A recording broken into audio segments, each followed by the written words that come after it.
Welcome to Waukesha County GovCast, your source for what's happening in our vibrant community. I'm your host, Hillary Mintz, Public Information Officer. And I'm Sean Lundy, Chief of Staff for Waukesha County Executive Paul Farrow. Each episode, we dive into the latest news, community projects, and the initiatives shaping Waukesha County, where innovation meets public service. From in-depth discussions on local governance to county services, we're here to keep you informed and connected.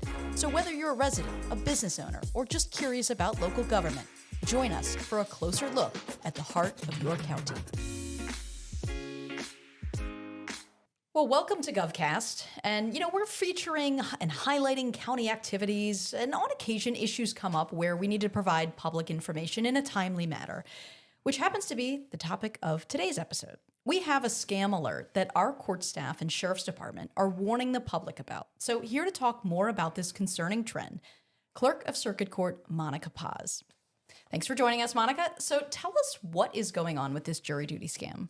So there are a number of scams that have come out over the years, and this is kind of one of the repeated ones.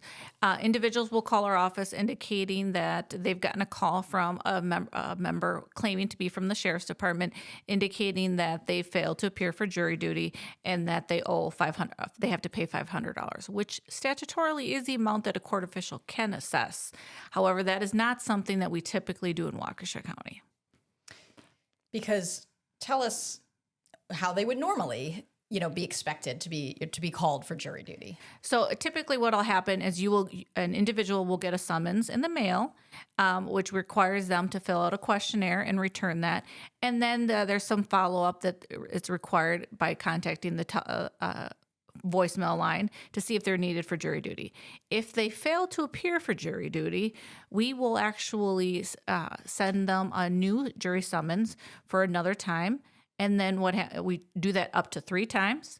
And then if they continue to fail to appear, what'll happen is we will schedule them for an order to show cause, and we do this biannually, so twice a year, before our supervising jury judge.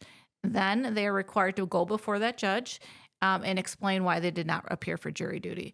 If they fail to show up for that order to show cause, then our supervising judge will issue a warrant. But he's not issuing a warrant currently with a $500 amount. So it's just a warrant, and you can get out of that warrant by completing the questionnaire and returning it to our office. So there are a number of times when those warrants will go out where we'll automatically get those questionnaires back in our office. But we will never be seeking out $500. We don't do that. The sheriff's department does not reach out to individuals. I've heard individuals tell them that they need to go to a federal ATM. One person in our office, her sister-in-law, got a phone call, and she was threatened she'd be taken to jail if she didn't make the payment, and she was pregnant, and so she was kind of a little cautious, but as soon as the individual said federal ATM, she started getting a light bulb that this doesn't seem right. And so she reached out. But so when they'll make these phone calls to individuals, but again, our sheriff's department does not contact individuals. What'll happen is they'll usually get usually it's my understanding that they'll send letters saying that there's an outstanding warrant and then to reach out. But we do not make phone calls. We will not seek money, especially over the phone. So if you a family member, a loved one, or whatever receives one of these calls, hang up, right? So no need to engage the scammer on the other line. But what can they do? Should they contact your office or the sheriff's department if they encounter a scam like this? So what we always tell individuals is, because they will contact us, they'll contact us at our main jury line, which is 262-548-7504, and they'll inquire if they have a warrant, and then we'll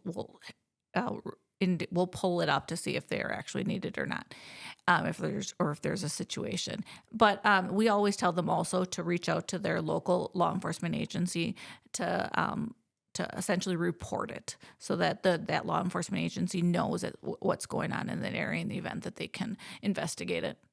I mean, I think we've all received emails, text, or a call, where you could send something, but some of them sound very convincing. I mean, do we know if anybody has fallen victim to this jury duty scam? I don't know, actually, 'cause So that's good. So Yeah, nobody has yeah. fallen for it yet. But again, we want to warn people not, this is why. These are the red flags Yes. to look for. Well, great. Well, we really appreciate you sharing this important information. So again, thank you for listening to GovCast and for this special public service announcement.